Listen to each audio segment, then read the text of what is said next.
Welcome to Bounce Around Savannah, where positive people are doing positive things. This evening, you're in for a wonderful treat as I introduce you to two Savannians, dynamic young ladies who have followed their passion and they are now successful businesswomen. We begin our show this evening with Erin Fogarty. She is the creator of Suede and Stones. I want to thank you so much for being with us this evening. Thank you for having me. Yeah, I'm so excited about what you're doing. Suede and Stones, such a unique name. Yes. How did you come up with that? Well, honestly, I really kind of just came up with it because I knew that I wanted it to be something and something, and then I looked at the materials that I was using at first, and I was just like, you know, I use a lot of suede and I use a lot of stones, and then I was like, perfect. All right, that works.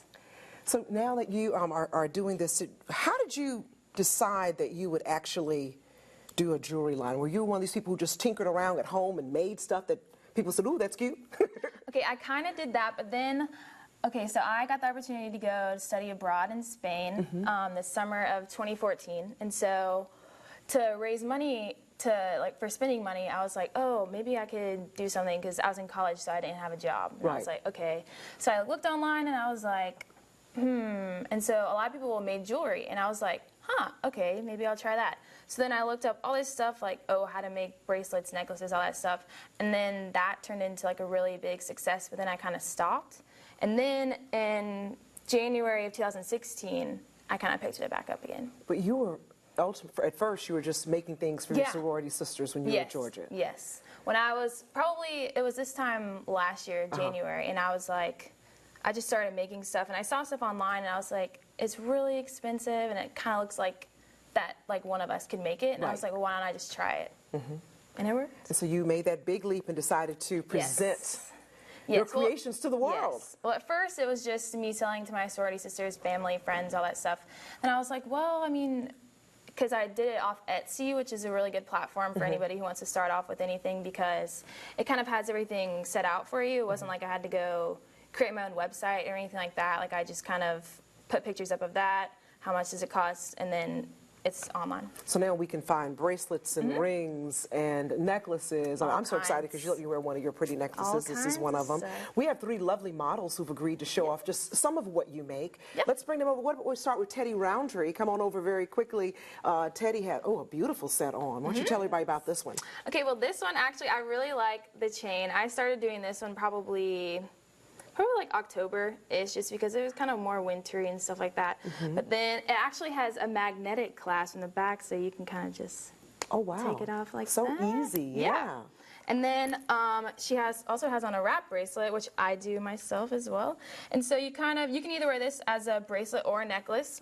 Oh, wow. But most people do bracelet, but you can also wrap it around like kind of like a choker. That's really beautiful. What do you think, Teddy? I love it. Yeah. So sparkly. It looks good on you, too. Thank you so much. We're going to call on over now Miss Joy Dudley, who has on something else, something special. Yep, she has on black. So all of the neutral ones are really popular. I would say that I sell mostly like black, brown, gray, stuff like that. Okay, and also we have Kelly Gray, who has on something special. Yeah. Okay, this is kind of one of my newer ones too. I've kind of just started to branch out more than like the suede. I still use stones and stuff, but I started off with that just because I didn't really know how to make anything yet. And so once I started to figure it out and kind of play around with it, I branched out. That is really, it's so unique. What do you think? Yeah, I love it. Yeah, thank you so much. And you have a necklace on. This is one of the simpler pieces. Yeah, well, I actually literally just made this yesterday. That's gorgeous. So yeah, this is one of the newer ones. And then I have this brown. I'm really into gold for the summer, so I really like delicate gold stuff. That sounds great. Well, stay right here. We're going to show you so much more. She brought a lot more of her pieces so that you could see just how beautiful they are and how creative you are. Don't go anywhere. You don't want to miss this. Welcome back to Bounce Around Savannah. We're continuing our conversation with Erin Fogarty, and I am so excited about this suede and stones. You brought us several more articles of just pieces that you've made. Really, really interesting. Why don't you explain a few of them to us? Well, all of these right here, these are the kind of wrap and necklace ones. Okay. Ones for bracelets and stuff. And then mainly these, I would say, are all just like necklaces. I think we need to tilt this somehow, because I don't think they can really see the beauty, especially things like this is really special right here.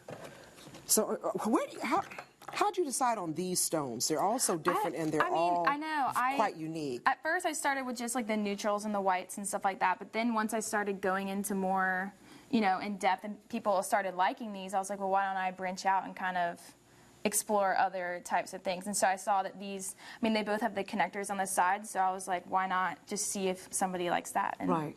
And this is really neat because these can be worn as bracelets or necklaces, right? Yeah, I would say these mainly are necklaces just because it might be like crazy to have something hanging. A little dangerous. Yeah, I would say these would be really good for bracelets because I have one on right now too. And then you also have some more of the traditional kind of necklaces that we're used to. It kind of looks like a pendant. Yes. Those are really great. Yeah, like I said, I really love the gold because I just made these the other day.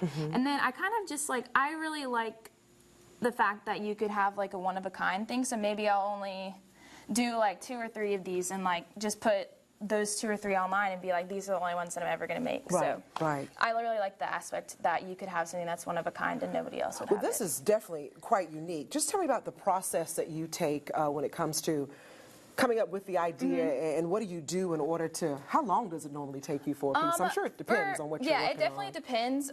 Stuff like this would take a little longer just because, I mean, I like to measure it. I like to make sure that all of them are the same size and length. If I say something's 14 inches online, I want to make sure that it's 14 inches and not have what I love about this is that magnetic closure again. Yep. That's really wonderful. Because and I like that it's so sparkly too because it adds just a little something to it, so it's not just like a regular clasp in the back. I really like the fact too that, you know, with the chains you can make them different lengths because I have a bigger neck, and so I was scared to even put on one of your pieces, but this fits me quite comfortably, and I'm not at the end of the chain, so you really thought of everything. Yeah, I always say that, like, I always put on my website or something, if you want to customize it and make it longer, shorter, something like that, like I'm always open to customizing things for people. I thought it was interesting that you will customize people's not junk, but some things that we have that may be precious at the house we want to turn into something. I've had some people ask me that sometimes, but I mean, it's been fun, the stuff that I've done so far. So okay, so I'm looking at this piece right here. I think this is just so stunning. Yeah, I think that one's really pretty. Now, a lot of people really like the jewels on the outside. Yeah, and the colors, because I love things like this because it'll pick up different colors when you wear it. Exactly, and with the lighting, it picks up different. So how long does it typically take you to make something like this? Like that? Not very long. These definitely take way longer just because you have to, like, you know, measure it and stuff like that. But those, a few minutes, honestly. Okay. Tell me, how did you feel when you realized that what you were doing, your talent, was really being appreciated and you had a hit on your hands? I did.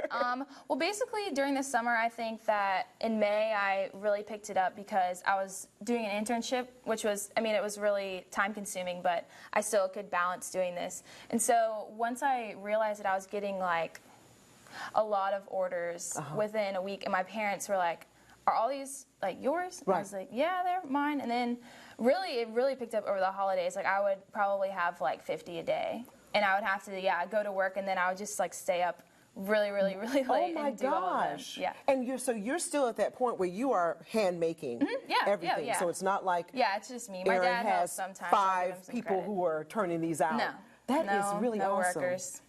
Just me and my dad sometimes. So how do we go about getting some of these pieces? Because I do know that you're also in a store here in Savannah. I'm in Fabric Savannah. It's on Broughton Street. That's the only store that I'm in Savannah, just because I wanted to keep it local, just that one store, and I actually work there. And we can also go online. Yep, you can go online. It's www.suedeandstones.etsy.com. Or if you go to Etsy, you can just do Suede and Stones, and I'll Sounds great. Well, we are so proud of you. Keep up the good work. I can't wait to see what happens with you next. I know, I'm excited. Okay, we'll be back in just a moment. You don't want to go anywhere, because this next guest is going to remind us of when we were children with a new twist.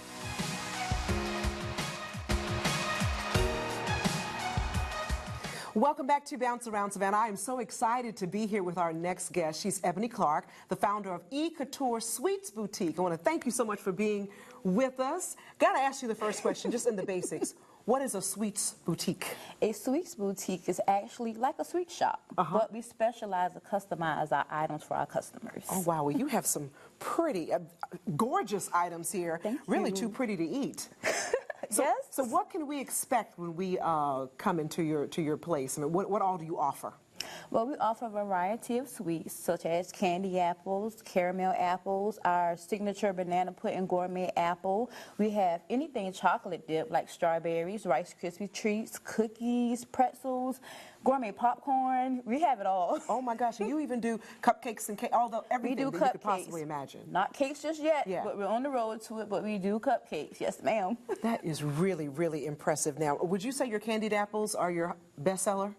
My bestseller is actually the banana pudding apple. The gourmet apple is our bestseller. Come over here and tell us apple. about what's going on here. Now, that is really too cute to eat. I don't think I would eat it. I'd probably put it in a little plastic, keep it in the plastic that you gave it to me in.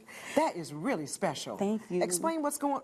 Well, I mean, you don't have to give out your secret recipe, Right. but what are we getting what's this experience going to involve? Well, the experience with the banana pudding apple actually is that it tastes just like homemade banana pudding in a chocolate form. No way. So it's caramel and it's chocolate.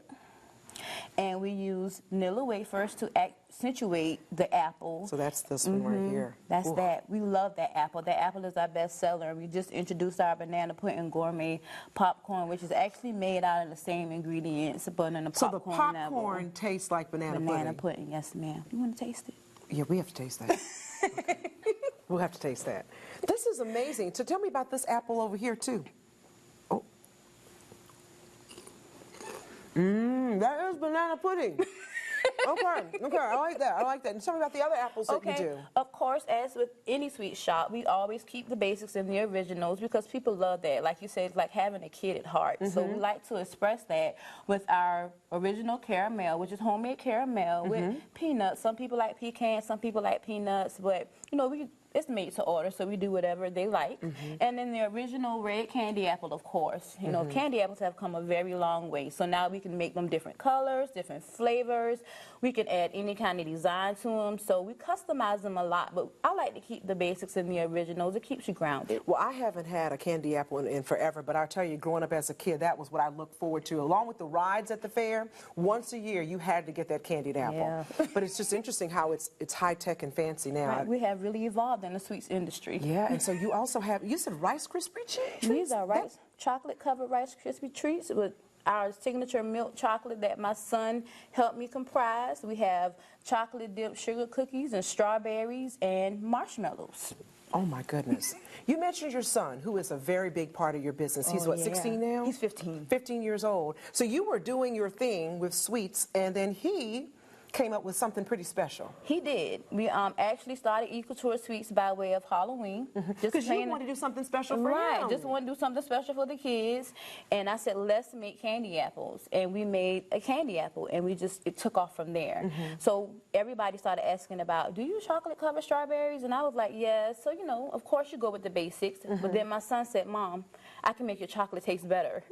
I said, really? Was he already, like, playing around the kitchen? Was he a cook before? No, never. He just loves science. He loves science, he loves chemistry, and he's a mathematician. So in his head, he was like equal parts of certain things. And that's what he did. And he was like, the key to it is you have to whip the chocolate because it makes it fluffy. And I said, what? So he did it. And we actually did a test, my chocolate against his. He won. And in winning, he now owns 10% of my business. Good job, Mom. Good job. Well, stay right there. We have so much more to discuss with Ebony Clark. We'll be back in just a moment. Welcome back. We are continuing our conversation with Ebony Clark, who has now been in business with her Sweets Boutique for 3 years now. 3 years. It's been 3 years. Wow. And business is good. Business is great. I was able to actually leave my full-time job and pursue Equal Tour Sweets full-time. That is awesome. But you do say that the success of this is based on this wonderful team you have. Tell us about the team. I have a wonderful team. I love my team. My team is, of course, is my branding manager, which is Kevin Germain of the Germain Group. Kevin does logo design, so everything was kind of based upon him coming in and saying, hey, we have a good product. Right. We need to move forward with some things. Okay. And I was like, I'm not sure. And he was like, you got it. here we are. So here we are. Here we are. But also on that team, some of your family members who My family. are really pushing you and supporting you all the way. My parents, of course. My mom is, of course, my design and packaging person. She comes in, affiliates with color, how we should package certain items, what certain things should look like. Because she has a background, was it in fabric? Seamstress, yes, yeah. So that's really neat. Everything I learned about color, design, packaging, making things beautiful, I learned from my mom. My dad is my delivery guy, actually. There you go. We put everybody to work. He's retired. Right. So he's my delivery guy. He helps a lot with going out. He's so personable, so people love him. He talks to everybody. So when he's out and about, he's delivering product. I also have one of my really good friends who comes in and helps me when we do sweets buffets. So we have a Sweet Lux Posh Bars, which we set up weddings and anniversaries, parties, anything that you can think of. Everything is customized and personalized to the event and the theme for that occasion. And of course, that handsome son of yours. I love him. My son works with Couture Sweets every day, basically. You know, he comes in, he's my prep guy. Right. And he can run Couture Sweets without me. That's wonderful. That's wonderful. Well, what I love, too, is that you're not just sitting back and enjoying a better life because your business is successful. Right. You are really out there in the community doing some big things. You have a program for young entrepreneurs, I think, which is really special. Tell us about that. My young entrepreneurship program entails going into the community, finding young people who are doing positive things in school, in the community, who are actually inventing, wanting to, like she does jewelry, people who want to do things like that. And I bring them in. We do our vision boards. We talk about how they can start their businesses, how to take it up another level. I want our children to understand that yes, go to college, go to school, get all of those degrees. But if you want to be an entrepreneur, let's direct you in the right path. So less bumpiness along the way when you have somebody who's there willing to guide you and just to let you see that as an entrepreneur, these are the hard times. Right. But the benefits are so great. So my young entrepreneurship program, every month they get a photo shoot, they have makeup, and all of our website, we feature them on our website and our social media pages. That is really awesome. And you also haven't forgotten about us older kids, too, so you help ladies. I help the ladies who want to go into the sweets industry, because the sweets industry is like a $51.1 billion industry. So they take candy apple classes. They learn how to make candy apples, proper cleaning. They learn how to package. We talk business, about becoming LLCs, about getting your business license. We talk about all of those things. I think it's really interesting you doing that because anyone who's starting a business, you know that it can be a really, really rough road getting there. And like you mentioned, you're trying to make sure they don't make some of the mistakes that you made not knowing. Oh, yes. And there are great resources in our community, too. Like what comes to mind, SCORE. Helps people. I went through SCORE for some items, and I try to get them to go through those avenues also. It's so imperative that you have someone as a model. You know, a lot of times we see competition more than we see being there as a model. Right. So for me, being the model and seeing these ladies actually produce great work, feeding their children, just sometimes they start off at candy apples, but then they learn that, hey, I really like this, but I still want to be an entrepreneur. But they have those skills. They have that basis, that flat basis that says, this is solid. This is how we started. So now we look at all these beautiful treats, and they are delicious. What makes your creation so different than all the rest, other than being extremely beautiful? Thank you. Passion. I love what I do. I love the fact that it's like soul food to me. I never really liked to cook, but once I started doing sweets, I wanted it to taste like my grandmother did that. Right. So it's the passion and the love that we put into our items and the time and being consistent. One last thing, how do we get in touch with you if we want to get any of these great treats for ourselves or a special occasion? Okay, we're home-based right here in Savannah, Georgia. Our number is 912-376-9797. We are also at ecouturesweets.com. We are on Facebook as Couture Sweets Boutique LLC, and also Instagram and Twitter as Couture Sweets Boutique. All right, well, I had Erin Fogarty to hang around because I know she wants to try some of these things. So find something, you try that, and I'm going to close on out this, okay? I don't know. All right, anything. They're all delicious. There you go. You're doing the Rice Krispie treat? Oh That's so good. Oh, yeah? That's my son's chocolate. We're going to be back in just a moment. Thank you.